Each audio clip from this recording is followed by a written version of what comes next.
கண்ணா என் கூந்தலில் சூடும் பொன் பூக்களும் உன்னை உன்னை அழைக்க.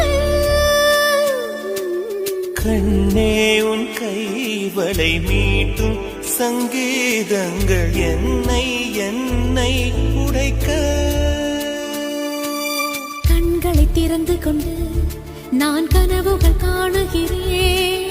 கண்களை மூடிக்கொண்டு நான் காட்சிகள் தேடுகிறேன். உன் பொன்விரல் தொடுகையிலே நான் பூவாய் மாறுகிறேன். பூமியில் நாம் வாழும் காலம் தோறும் உண்மையில் என் ஜீவன்